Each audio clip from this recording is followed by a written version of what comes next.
Macam mana kalau seseorang tu dia sembahyang, dia tak tahu rukun qauli perlu didengar di telinga sendiri. Mesti berbunyi dengar kat telinga sendiri, minimum, paling kurang. Paling kurang. Dia tak tahu. Dia sembahyang mungkin dah sampai 40 tahun dah. Macam mana dengan sembahyang-sembahyang dia yang lepas? Macam mana dengan sembahyang-sembahyang dia yang lepas? Adakah nak kena qada semua? Kalau nak kena qada, macam mana nak qada banyak sangat sampai 40 tahun tu? Okey.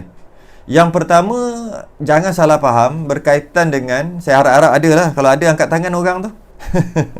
Yang tanya tu. Barulah boleh saya jawab ni sikit.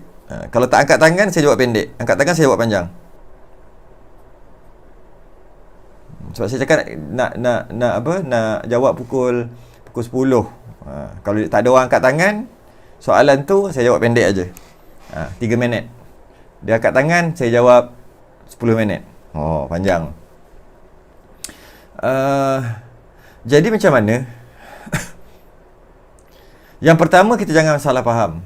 Berkaitan dengan rukun qauli, baca, rukun qauli kena dengar dekat telinga sendiri. Jangan salah faham, maksud mesti dengar dekat telinga sendiri tu betul-betul dengar. Ya, macam ni. Memang kita biasa dengar baca rukun qauli, Fatihah, tahiyat akhir, mesti kena dengar kat telinga sendiri. Mesti saya tolong angkat tangan. Pakat-pakat orang lain yang angkat tangan, ini tidak adil. Nanti orang yang tanya tu tak ada, tak dapat. Saya rasa dia tak masuk ke apa lagi ni. Lambat angkat tangan, orang lain yang angkat tangan ni. Tak apa lah. Jadi rukun jadi jangan salah faham berkaitan dengan statement rukun qauli mesti dengar dekat telinga sendiri. Oh, itu ya. Rukun qauli mesti dengar kat telinga sendiri. Sebelum nak jawab soalan tu,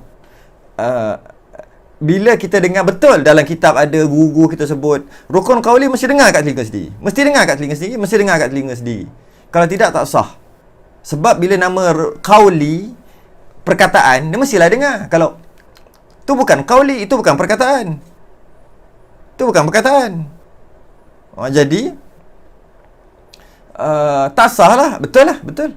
Cuma sebenarnya maksud rukun qauli mesti dengar dekat telinga sendiri adalah kadar, bukan dengar. Macam mana? Diberi contoh, kita ambil contoh ni, kita berada di malam hari, pukul 3 pagi.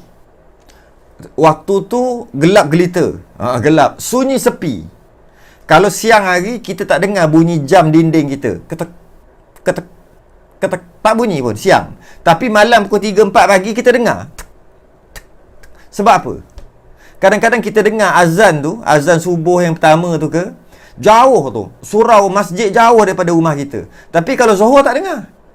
Sebab apa jadi itu? Sebab banyak sangat environment dia, suasana tu banyak sangat kereta, bunyi aircon, bunyi kipas, bunyi itu, bunyi ini, bunyi ini siang hari. Maka sepatutnya dengar. Bunyi jam pun kita tak bunyi siang hari. Tapi malam kita dengar. Maknanya waktu tu waktu sunyi. Kita dengar. Kadang-kadang seram lagi tu. Seram. Ketek, tak boleh tidur. Serem.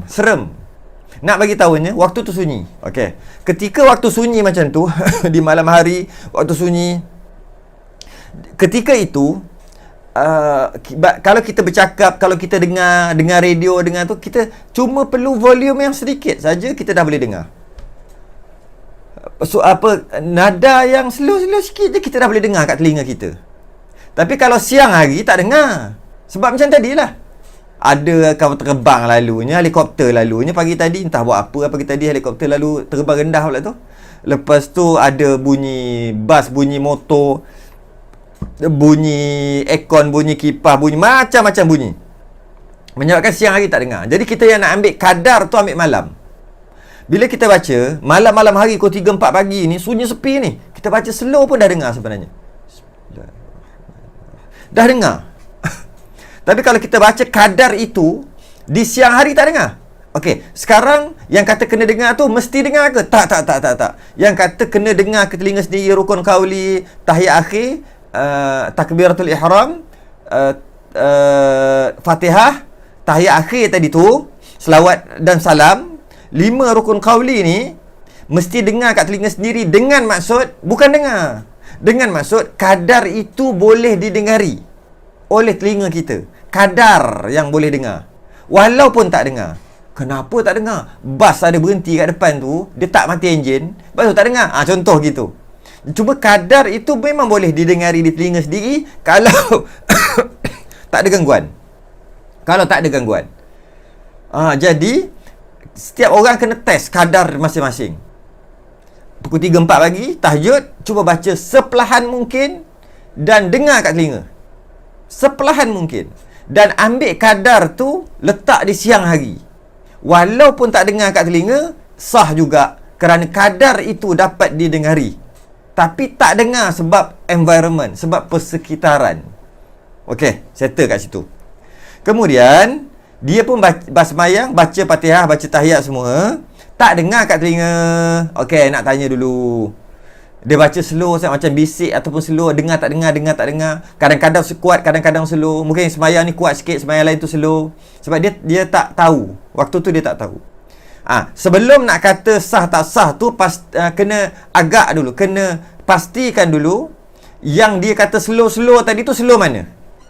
Slow memang tak dengar langsung, siang malam pun tak dengar, ataupun slow yang siang memang tak dengar, tapi kalau malam, tengah malam di malam yang sunyi, di dalam bilik seorang diri, tanpa ada alat-alat yang lain, agak-agak nada atau kadar itu dengar tak kalau macam tu? Kalau dengar, sebenarnya sah dah sembahyang dia. Kalau tak dengar juga, maknanya slow sungguh. Agaknya gerak bibir je kot. Slow sungguh.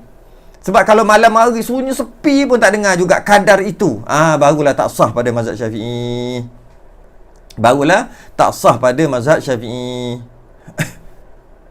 Okey, sekarang ni katalah tak adalah sampai tahap tu Ustaz. Kalau katalah saya nak perhati, ingat dulu-dulu yang 40 tahun sembahyang tu, dengar kot kalau malam-malam, sebab saya baca macam ni.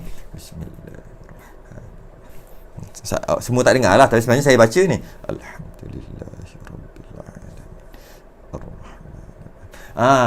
Kalau siang hari tu memang tak dengar, tapi malam mungkin dengar kot. Settle, sah sembahyang dah.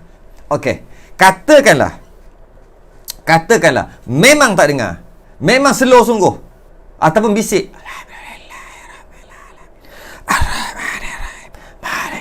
ataupun gerak bibir tu, dengar tak dengar, itu ramai orang gitu. Okey, macam mana? Mazhab Syafi'i ya tak sah.